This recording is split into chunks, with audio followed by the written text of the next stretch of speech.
Pamalandong kauban ni Pastor Stan. Kutlo sa pagpamalandong. Kalampusan.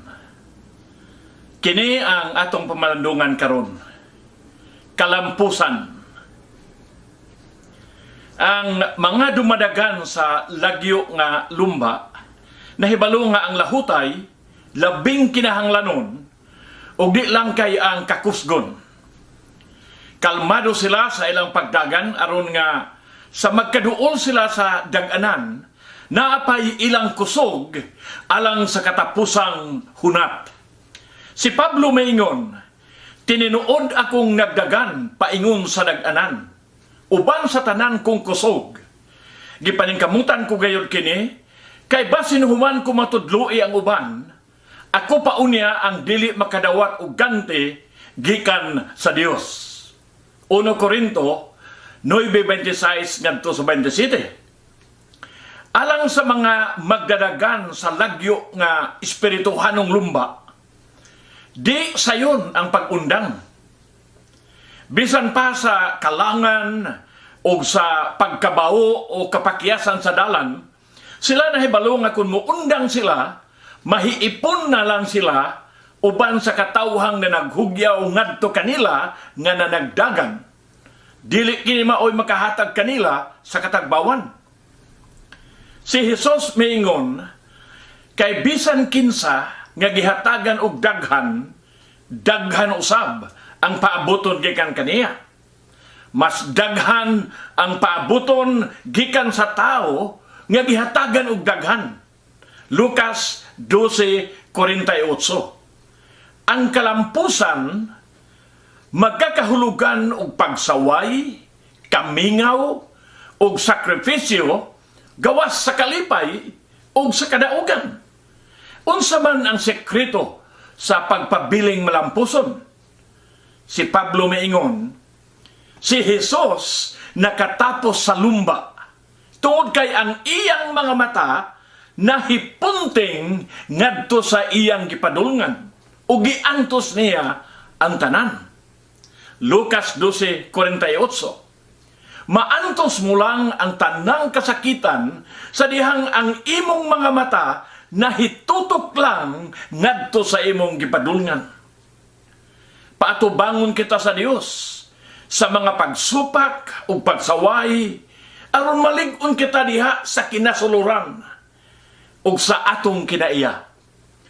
Aron kung sa moabot na ang dagkong panalangin o mga responsibilidad, dili kita mo hambog, mutalaw, o mapakyas. Ang kalampusan mo abot lang sa dihang maninuod ka sa imong pagpanugyan uban sa mainitong pagtinguha nga makalabang ka sa daganan. Sa moabot ang pagsulay, makaingon ka ba sama ni Nehemias? Siya maingon, importante ang akong gitrabaho karon. Busa dili mahimo nga undangon ko kini.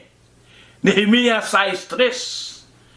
Kung ang imong tubag oo, itutok mo ang imong mga mata sa daganan, dagan sa pagdaog, ug siguro kang makalabang sa daganan. Aron ka mulampos sa bisan unsang panimpalad, kinahanglan kang magpakabungol ug buta sa mga pagsaway. Kini mao ang kalainan tali kanila kinsa nangandoy lang og mga butang gikan sa Dios apan way gihimo og kanila kinsa anda mo bayad sa bili aron maangko nila ang ilang gitinguha. Pananglitan, kung nagampo kang maminyo, pangutan-a ang imong kagulingon kung andam ka na bagayod sa mga responsibilidad o katungdanan nga naglangkob sa kaminyoon. Lig-on ka ba? Manggihuna-hunaon o hangtong ka na ba sa pagsangkap sa imo unyang pamilya? O kung nagampo ka nga mulambo ang imong negosyo, pananglitan, nahatagan ba nimo og maayong serbisyo sila nga imong mga suki karon? Usahay, nangandoy og nagtinguha gyud tang mulampos. Apan wa gyud nato mausisa o maihap ang bili nga uban sa kalampusan. Kini mao ang hinungdan nganong wala dayon diha-diha gihatag sa Dios ang tanan nga atong gipangayo. Sa makadaghan mutinguha ta sa mga butang nga maayong tan-awon diha sa ubang mga tao.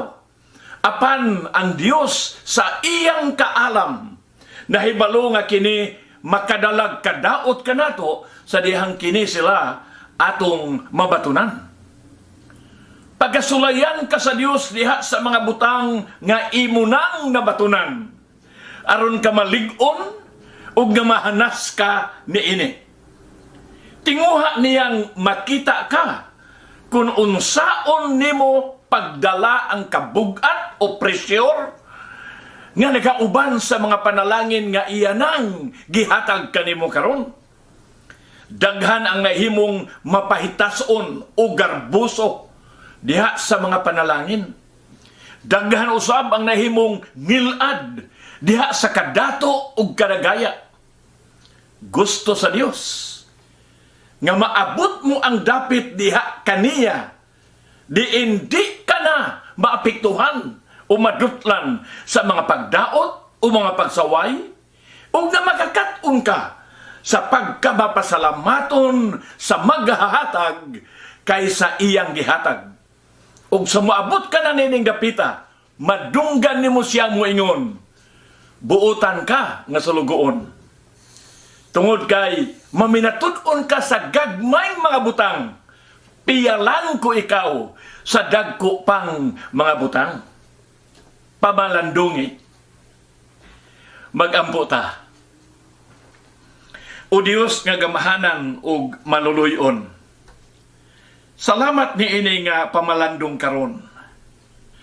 Tabangi kami aron nga uban sa imong gahom ug tabang, magmadaugon kami diha sa tanang mga pagsulay nga magaabot kanamo, aron nga mahimo kaming imong mga galamiton diha sa imong mga kamot, sa pagdala kanimo sa dungog ug himaya, sa pagbayaw sa bililhon mo nga ngalan.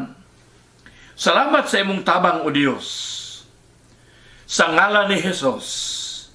Amen. Amen. Ang Dios magapanalangin kanimo ug kanatong tanan sa madigayaon gayud, karon ug sa umaabot pa, hangtod sa sunod Martes dinhi sa Amerika, ug Miyerkules diha sa Pinas ug sa ubang mga dapit. Pag-ayo-ayo.